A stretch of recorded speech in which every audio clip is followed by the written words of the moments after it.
In this video, I'm going to show you how to restore a report within Zoho Analytics that you may have deleted by mistake.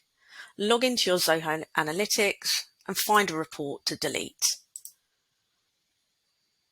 To restore this report, navigate to the menu on the left-hand side and scroll down to Trash.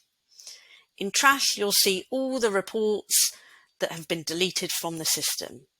Note that all deleted reports will be retained in the trash for 45 days and then will be permanently deleted. Click the report you'd like to restore and click on the restore icon.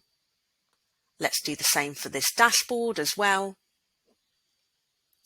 To check the report has been restored, click on Explorer and let's navigate over to the report.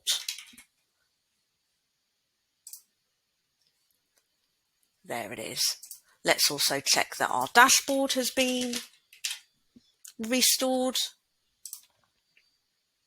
And there we go. This is how you restore any visualization within Zoho Analytics.